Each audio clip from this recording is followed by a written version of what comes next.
Hello, hello. How is everyone on today? Now, I want to bring you a story from the Associated Press. And so this man, he is, his name is Desmond Ricks, and he was released from prison in 2017 after 25 years.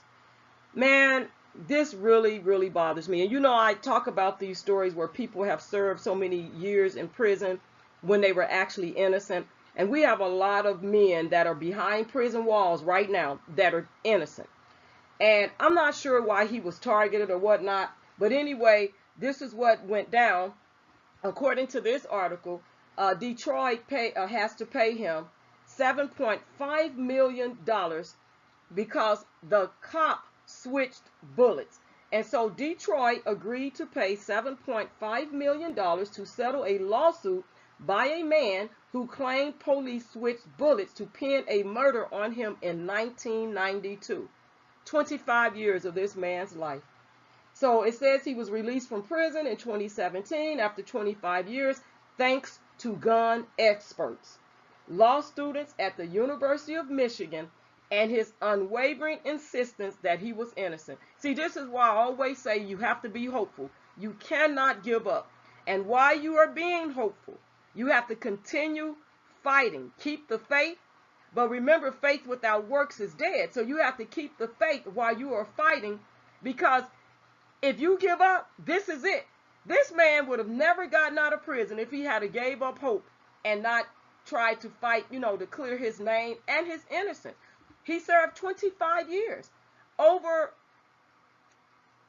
again, uh, corruption, you know, switching bullets and pinning a murder on this guy. Come on now, on this man. And what he says right here, he says, I'm not greedy. I'm thankful. Rick's 56. He's 56 years old, you all. 56. Okay? And he said that he was not greedy. He's thankful. And this is what apparently an interview he did with the Associated Press after the city council approved the settlement Tuesday. He said, it's a blessing to be alive with my children and grandchildren. And listen to what he says after this. It was a blessing to not lose my life in there, Rick said of prison. There are folks dying in prison. They are literally dying in prison. And I came across a story where this guy, he was arrested for, I guess, for not wearing a mask, and I guess he got out of hand, so escalated, and they arrested him. Well, I believe it was his daughter. She went up there to wanted to give his medication so he could have his medication. They didn't give it to him. The man died. Now, this was a preventable death of this man that died in prison because they didn't give him his medication. They didn't call a nurse up there to administer his medication. I mean, like, when you get arrested and for whatever, whether you're innocent or guilty, you have a right to due process, but you also have a right to be treated like a human. And what bothers me is these people forget that people are still human. No matter what they're being accused of or charged of, they are still human.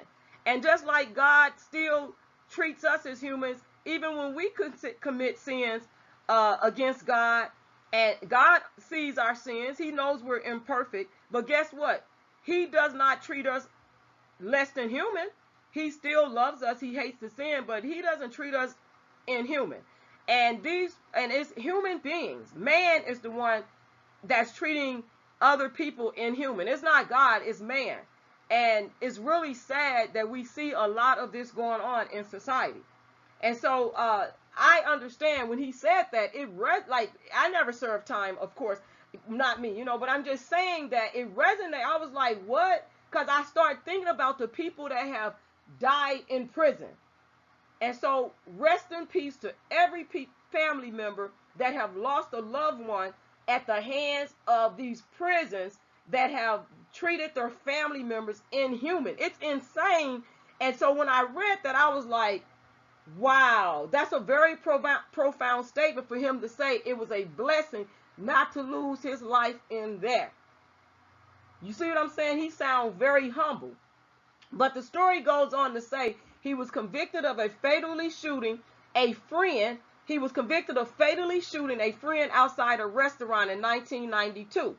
Police seized a gun that belonged to Rick's mother and said it was the murder weapon. So in 2016, the Innocence Clinic at the University of Michigan Law School asked the judge to reopen the case. Photos of 2 bullets taken from the victim, Jerry Bennett, did not resemble the bullets that were examined by a defense expert before trial decades earlier. The actual bullets, surprisingly, were still in Detroit police storage. Examination showed they did not match the .38 caliber gun identified as the weapon. So all they did was just say, seized his mother's murder weapon, seized his mother's gun or weapon, and didn't even, try to match the bullets. So guess what? This man kept fighting. And so, the University of Michigan picked up this case at the Innocence Clinic in 2016. And so a judge granted Ricks a new trial, but prosecutors in response dropped charges because they know what's up. Why would you just automatically drop the charges when the judge granted him a new trial? You already knew what you were going to be up against, and you knew this man was going to be vindicated and found innocent in his new trial. So you politely, or maybe, I don't know if it was politely or not, but you just automatically, dropped the charges in response to the judge's, decision to issue Ricks a new trial. You know what I'm saying? So it was up on layer of police misconduct. Police misconduct, man. And this happens so much more than we even know and can imagine. And it was a truly egregious case, said David Moran, director of the Innocence Clinic. So during depositions in the lawsuit, even the city's expert acknowledged that the bullet analysis by the police lab decades ago was flat out wrong. It's one of 2 things, he says, or Jay Jarvis says, it's one of 2 things. It was a horrible mistake, or it was deliberate. Now, for me, I'm going to put my opinion in here and say that it was deliberate. I'm going to say it was deliberate. I truly believe it was deliberate, because how easy is it for the prosecutors to just go ahead and go along with the judge's, response to drop, drop the charges. So I do believe that, and I go back and I say it's a lot of judicial, corruption, judicial misconduct when it comes down to this due process, the prosecution, the due process. There's a lot of, inappropriateness, inappropriate conduct, behaviors that don't align with what the judicial system really is supposed to be about. Lack of due process to a lot of people that are facing charges. It's so sad. And I believe it was deliberate. Now, again, Jay Jarvis, he has to put that out there. It was a horrible mistake or it was deliberate. He don't know. But I'm going to just tell you, I believe that it was deliberate. And now Jay Jarvis, he's worked for 32 years at the Georgia State Crime Laboratory. And separately, Ricks received more than $1 million from the state for his wrongful conviction and $50,000 for each year in custody. And they're saying he'll likely have to repay it now that Detroit has settled the suit. Well, I don't know how that's all going to work, about if they settled the suit. He's getting $7.5 million, but if they already paid him, okay, that should kind of work out, But when Innocent, and I'm going to say this, when Innocent, let's see how we can say this. When you have honest police officers doing their job, they put their lives on the line every day. And they're honest in doing their job. They have integrity, and they have transparency. That's one thing. But when you have cops like this that are switching bullets or not doing their investigation or withholding evidence and then sending it to, the prosecutors, come on now. When is this going to end? When are we going to start to see things turn around for people to do the right thing that are in these positions, to do the right thing? You are taking away people's livelihood. You're destroying families by lying, by not putting out the evidence, by making up stuff, by withholding evidence, by lying, doing all types of stuff. For what reason? Was this man targeted because they didn't like him? Did they have a encounter with him before? Did they know this man, Mr. Ricks? What is it that makes people do the things like they do? Just like with the Derek Chauvin thing. He allegedly knew George Floyd. So his personal, whatever, he took it out on this man, and now he's facing 21 years behind bars, for what he did, and he destroyed other cops' lives in the course of his behavior and his actions, and he didn't even get up, Derek Chauvin, and this is not about him, but I'm just saying, he didn't even get up and he tried to make it seem like his children, that, I hope his children is raised in an excellent manner. What, all I'm saying is that this is crazy. It keeps happening, and that's why when we find out about stuff, these officers need to be charged.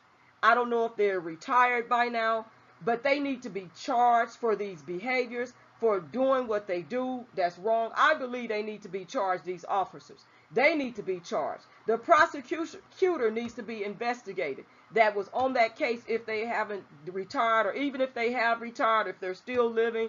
Not only that, I also believe that when stuff like this happens, they need to start taking the pensions from these officers and prosecutors and judges. When things like this happen, lack of due process, and you're lying before it even gets to, you know what I'm saying? They need to be held accountable. And when you start making these officers pay these settlements, and it starts coming out of their pension, then maybe it'll get their attention, and they'll start making the right decisions. Even if they don't want to make the right decision, they'll be forced to when they start taking it out of their pensions. Because what happens is, anytime that there are these big settlements like that, that taxpayers are the ones that foot these big gold bills like this. And so guess what? When they start holding these officers accountable and taking it out of their pensions, then maybe, just maybe, you will start to see some changes. Because these officers should not be getting away after somebody has served 25 years in prison, or 40 years, 44 years, like the Victor Simmons man served 44 years for a rape he didn't commit. When you start looking at these cases, and you have Emmett Till, that, his life was taken at a young age, we need to start, our judicial system needs to start going after these corrupt cops, corrupt, prosecutors, judges, the parents that participate in human sex trafficking. This is the reality of it. But when they start doing the right thing, always, I know you can't, you make mistakes, there's gray areas, things slip through the cracks, but these cases are so obvious that there is a lot wrong with what's going on. And when we keep seeing it over and over and over and over and over and over and over and over and over and over and over and over and over, you know what I'm saying? And over and over and over,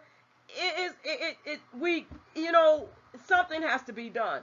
Changes have to be made, because no one should spend no time behind bars, but this 25 years, 44 years, 30 years, knowing that there's some truth out there, evidence that will vindicate people, that will, you know what I'm saying? And they're not doing it. They want to stand on their own personal views. They are bought and paid for.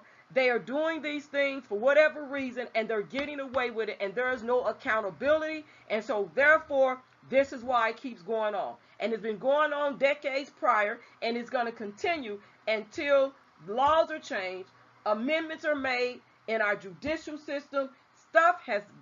Changes have got to be made. Because if it's not, we're going to keep seeing stuff like this. And so you all leave your respectful comments below. Tell me what you think about this. If you are a gun owner and and you want to comment on situations or something that's related to this video, and things like that, without YouTube wanting to sanction or whatever. But I'm just saying that I'm passionate about justice, and I don't like this. This is not right, man, to keep hearing these stories of people serving time for crimes they didn't commit, and knowing that the evidence can vindicate or clear people before it even gets to a trial. But to clear someone, and they're not willing to do that for whatever reason. And so you guys, like I said, leave your respectful comments below on the video, rate the video, share the video. Don't forget to subscribe to the channel if you're not already a subscriber. And the copyright disclaimer and everything like that. And don't forget to check me out on Instagram, and I will truly appreciate you doing that.